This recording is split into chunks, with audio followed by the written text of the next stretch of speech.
and I do want to thank Max immensely. I know he's had a lot of work getting prepared for this and has stayed in constant contact and that, so I appreciate that, Max, and we'll turn it to you now. Thank you very much, Director Gould. I appreciate that, and Secretary Skuse for your comments. As Secretary Skuse noted, I'll definitely send the letter around that will circulate after this meeting, and so folks can look out for that in their emails. Appreciate everybody joining today. I did want to cover just a few items that the committee has been working on. You know, obviously with COVID-19, a lot of the other items that have been higher priority, we've been focusing some of our energies on there. But we have been working on a few different items. The first one I wanted to touch on was PFAS, and we're still working with the EPA to try and get a federal standard for PFAS measurements throughout the country. One of the biggest challenges we're finding, as many of you are aware, is just the different state thresholds that are required for PFAS, and the overall approach for remediation is still being kind of done at the state level. So the EPA has released a very comprehensive action plan, but we are still working with them on implementation and trying to make sure that we can really ensure that agricultural production is protected throughout this entire process. I was curious to hear any members of the committee are dealing with the PFAS issue at the state level, if they might want to share some of the insights that they have, or kind of current issues that they're kind of facing with the PFAS issue at this point. So I'll open up the floor to some of our NASDA members if there are any folks who'd like to comment on PFAS generally. Hey Max, this is Jeff in New Mexico. I guess you're throwing me a softball, so I got to hit different committee meetings for like a half hour or so. We'll talk about so you know, we've got the one big dairy that's been impacted for like the last 2 years. We're going on our 2-year anniversary. It's about a 3,000 head dairy. It's a real challenge. It's right next door to a Air Force base, and where they did firefighting training on downed aircraft.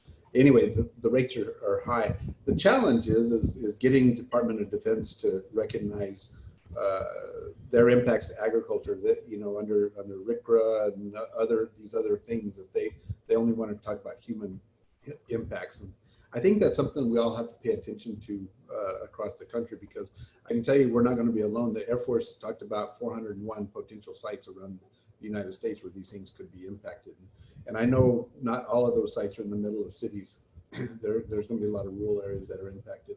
We had a call the other day with some of us, an ad hoc call, some of the states that have been impacted. We would like to, and we'll be drafting a letter to go to FDA and USDA and EPA. We would like to really kind of, you guys are going to think I'm crazy when I say this, but nationalize this issue. Having individual states come up with individual thresholds really doesn't lend a lot of credence and support to food safety issues when we start talking about these things, because, you know, what's safe in one state may not be safe in another state, and the consumer just gets confused by that. So we're really looking to try to push for a uniform approach.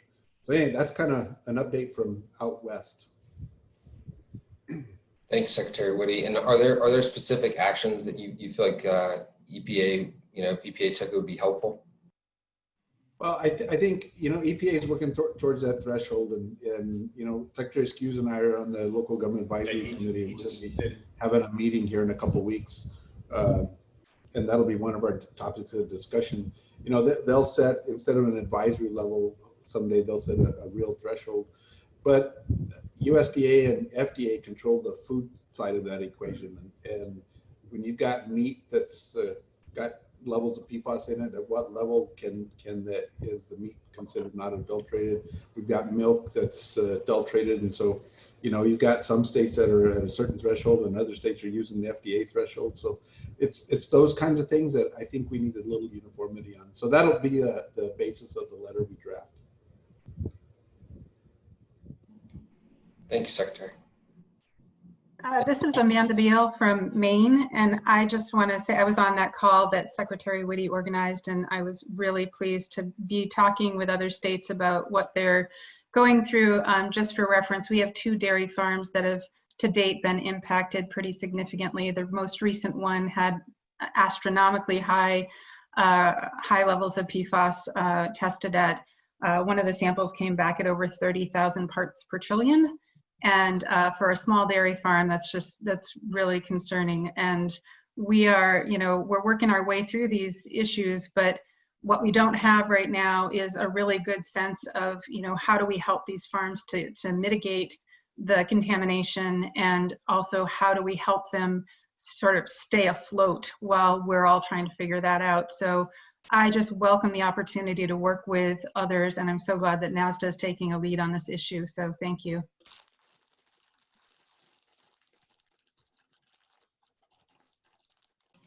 Thank you, Commissioner.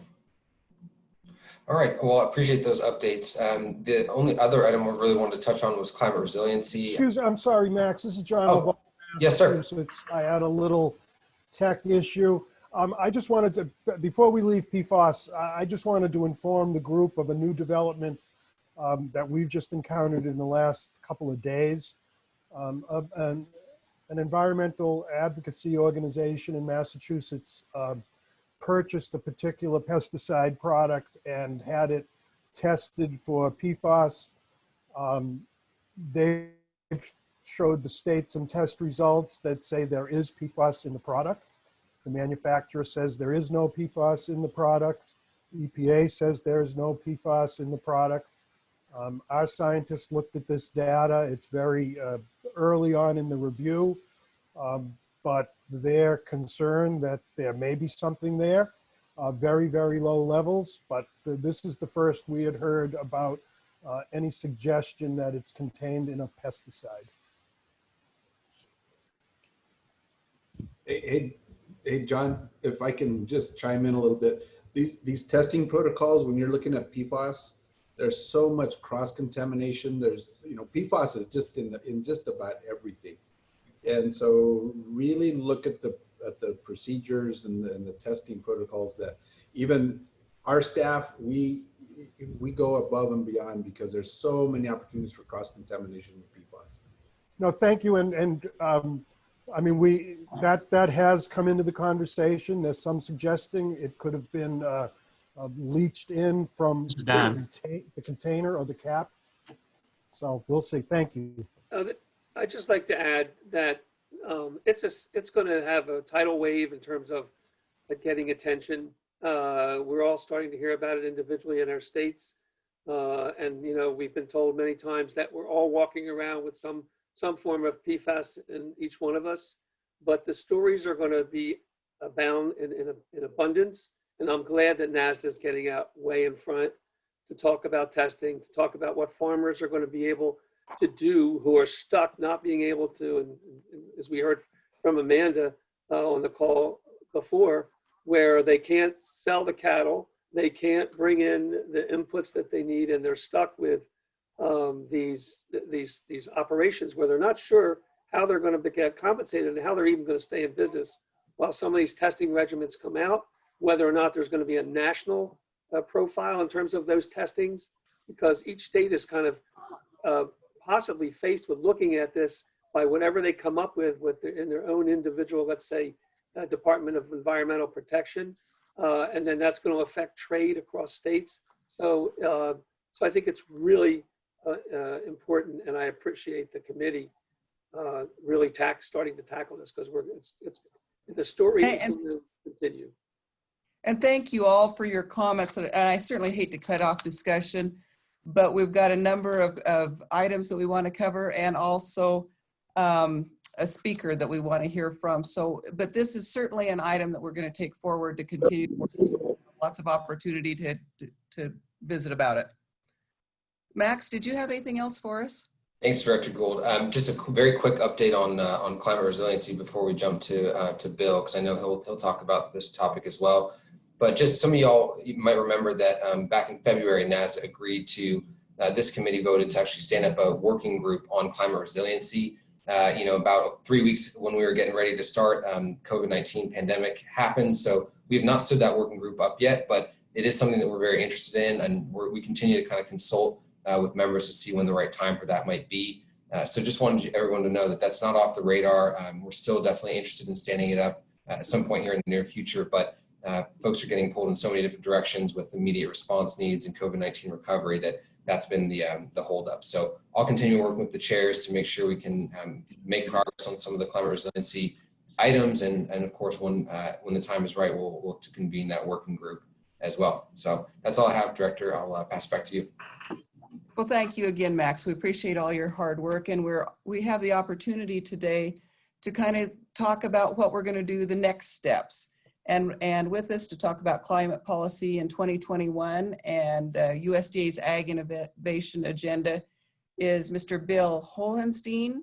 And Bill is within the Office of the Chief Economist, but he's the Director of the Office of Energy and Environmental Policy. So Bill, we're delighted to have you here today and take it away. Sure, thanks, Celia, and it's a pleasure to be here. Again, I'm Bill Hohenstein. I'm the Director of the Office of Energy and Environmental Policy. I've been with USDA for now 20 years. For most of that time, I was the Director of the Climate Change Program. 2 years ago, we combined that program with the Office of Energy Policy and the Office of Environmental Markets.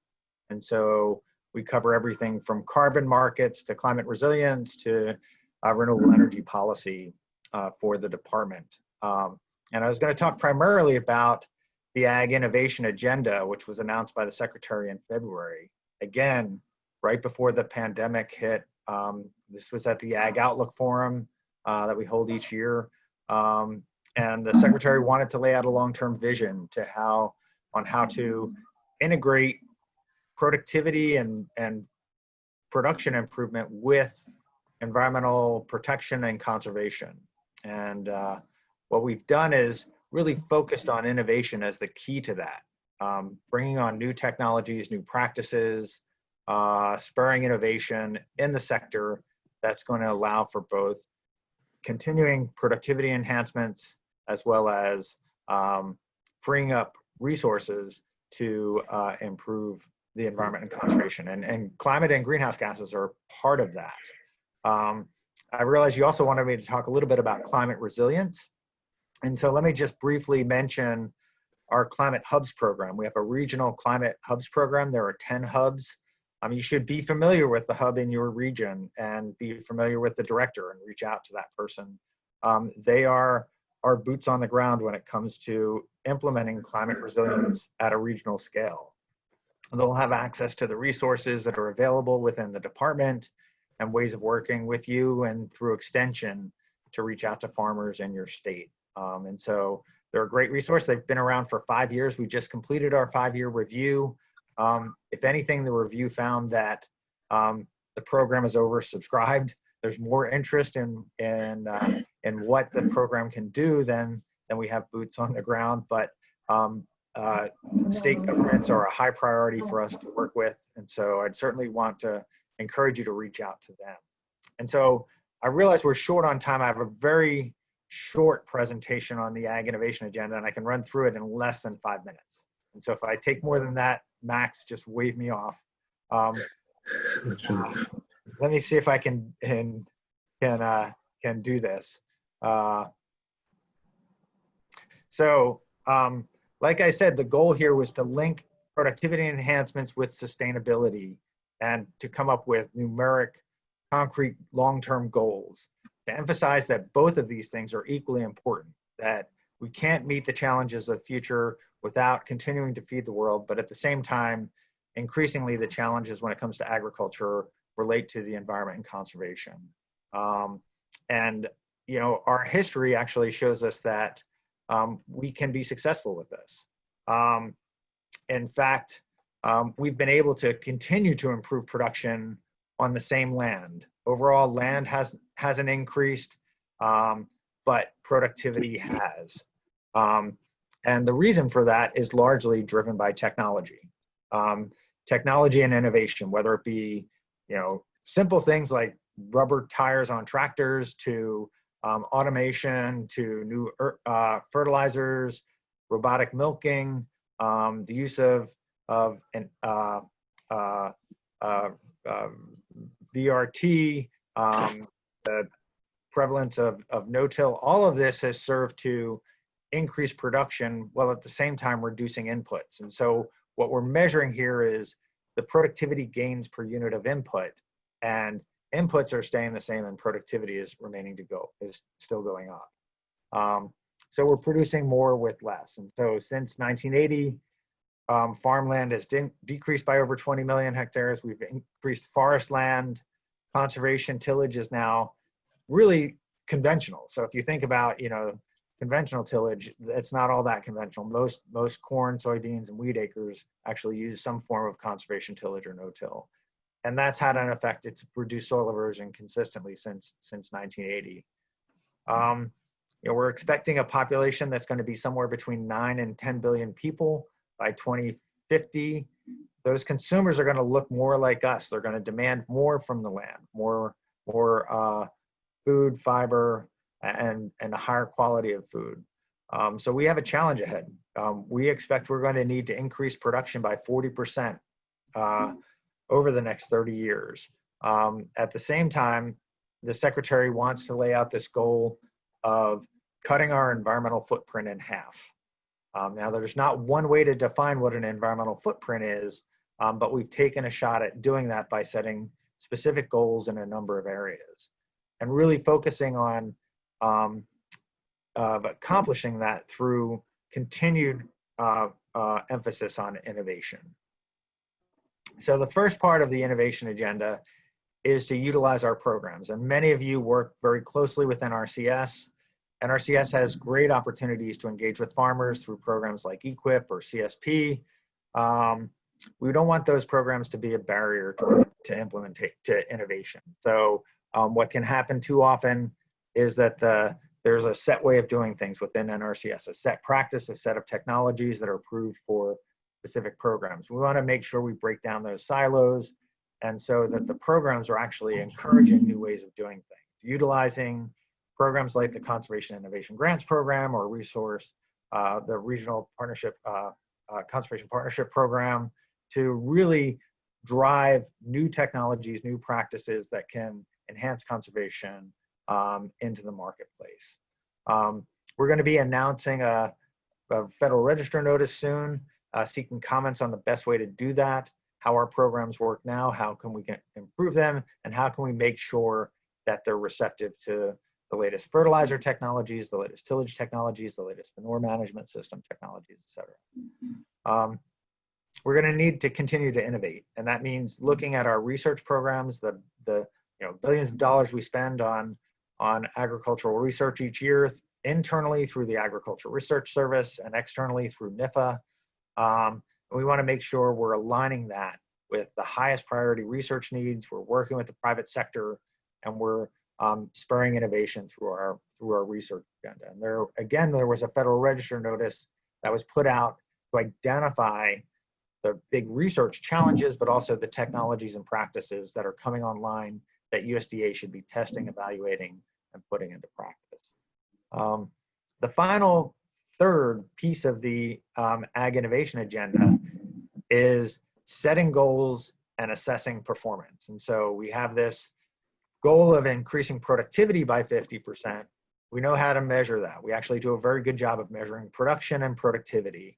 But we're also going to be reducing our environmental footprint in half, and that means improving food loss and waste, cutting food loss by 50% by 2030, reducing greenhouse gas emissions and increasing carbon storage, improving water quality by 30% by 2030. And then finally, enhancing renewable energy. Renewable energy can serve to reduce emissions from other sectors. It's an important part of our climate strategy. We have a lot of potential within agriculture. And so we've set a goal of moving to essentially E15 by 2030 and E30 by 2050. We think that the sector can actually deliver fuels and feedstocks that can help meet that type of goal. It's ambitious, but that's the sense. And so in order to actually meet these goals, we're going to need to improve data collection. And again, this is an area where the State Departments of Agriculture should be very interested. Good conservation really has to be data driven. And that means having current information on conservation trends and practices. It's not going to be sufficient to say we understand what conservation looked like 10 years ago or even 5 years ago. And that means looking at the surveys, looking at how we collect data and information and how we make it publicly available when it comes to everything from tillage to cover crops to the use of new fertilizers and the 4Rs to how we manage manure.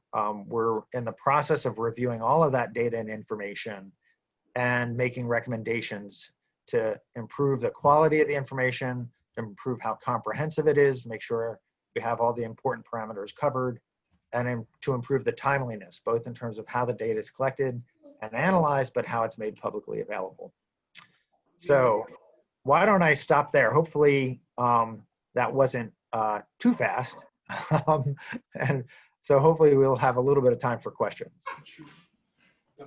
Thank you, Bill. And we apologize that there's the short time period because it is interesting, and you mentioned that departments of ag should be interested in there for a little bit. the collection and the data itself, and we are. So know that we will follow up, but we do have time for one or two questions if we have them out there. You want to go downstairs and have a snacky? Amazing how people don't realize that. I got one for you, Bill. Just wondering, there's been a few pieces of legislation that have dropped recently, including one called the Growing Climate Solutions Act on carbon markets and third-party verification. I know it's hard for you to give specific updates on specific piece of legislation, but just any general thoughts on those bills and anything you can share with us on how USDA is thinking about those? Sure. So the Growing Climate Solutions Act is one of a few pieces of legislation that are kicking around right now, and it's kind of interesting to see. That piece in particular would direct USDA to provide support for private sector carbon markets, and in particular to set some standards and qualifications for technical service providers and verifiers. And so the idea is that it would make it easier for a farmer to participate in these markets if they had confidence in who they were working with and they knew USDA was also working with those groups. And so, having quality technical service providers that farmers can turn to and having confidence in the verification system. That legislation is still draft, and in fact, it's being drafted and redrafted. And so some of what's in it depends on the day that you ask. But in the end, what it doesn't have USDA setting up the market, which we're not quite in a position to do, but providing a facilitating role by defining the qualifications for the different players that are involved and potentially providing some guidelines for how the system should work. Director Gould, this is Go Doug. ahead. Yeah, North Dakota. I just remind everybody, with respect to everybody participating, please put yourselves on mute. We've had quite a few distractions, and it actually ends up interfering with some of the questions, comments, and presentation. Thank you. Thank you. Are there other questions? Looks like we've got time for maybe one more. If not, Bill, we very much appreciate your presentation. I see a question from Commissioner Freed asking if we can get a copy of your presentation. I was thinking the same thing. There are certainly some slides in there I would like to steal and would like to share and have that information. And Barb has responded that yes, all of it will be available to us. So some of your own presentations coming back to you from different formats, know that those of us in NASDA steal shamelessly and are very proud of it. So again, thank you very much. Sure, no problem. And again, I'd highly recommend reaching out to your regional climate hub director if you haven't already. And when it comes to climate resilience, they're going to be the folks that actually know your region best and are in the best position to provide you the kind of support you need. Thank you very much. We have 1 minute for member dialogue if there are other things that need to come before us.